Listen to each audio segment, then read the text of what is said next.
Greetings from Dearborn Heights, Michigan. This is Brett Abdullah. I'm the pastor at Dearborn Heights First Assembly. And I want to talk briefly about up and coming elections in Michigan.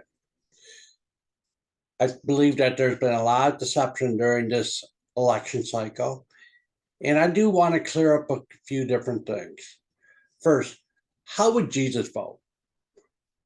Jesus would vote for life. Jesus would vote for righteousness, his righteousness according to the Bible, justice, and freedom. This is how Jesus would vote. So, how should we vote? Well, I believe we want to vote like Jesus would.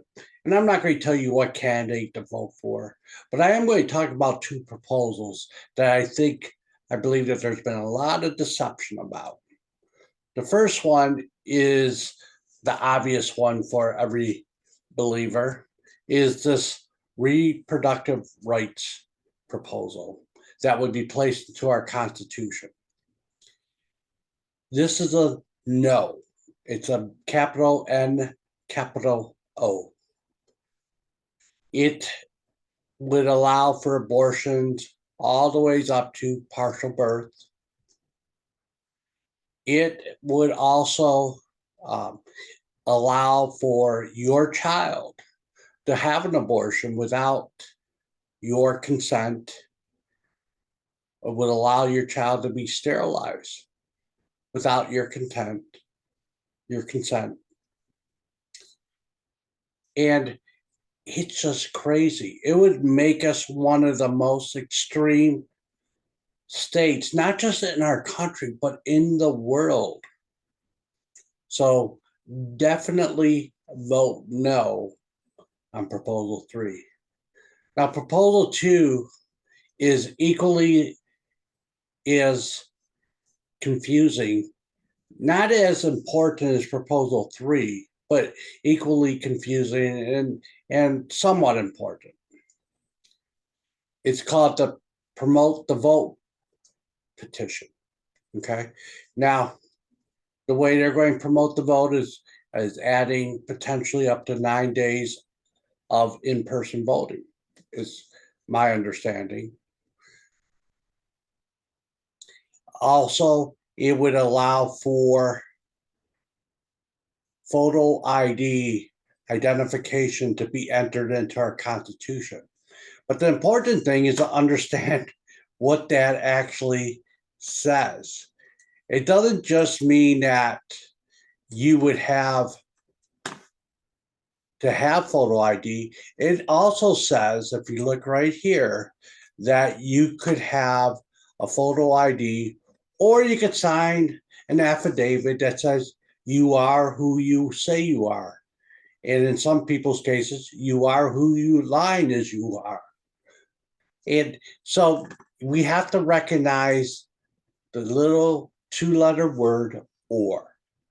And as a computer programmer, or means that one or the other condition has to be met, not both. Okay, so we would be permanently putting into the Michigan Constitution that you could cheat and say who you are. These laws, these two proposals, you need to vote no for, especially proposal 3. Remember, when there's no life, you have no choice, okay? So what am I suggesting you do? I'm suggesting that you do the research. Know what you are voting for. Don't listen to the ads on TV, the YouTube ads, Facebook ads, or whatever they're coming up. Do the research, read the proposals. At least read the ballot proposal, what will be on the ballot before you go vote.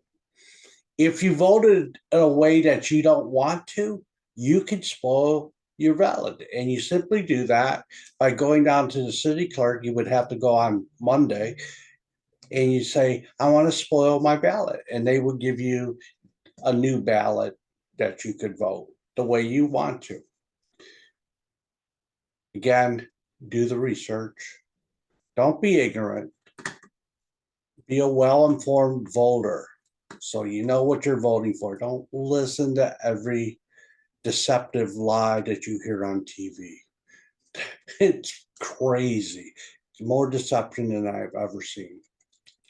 Well, God bless you and God bless our election in Michigan and in the United States. We thank the Lord for what God allows us to do here as far as liberty to vote. It's a government by the people, for the people. We are the government. So God bless you. See you at the polls on Tuesday.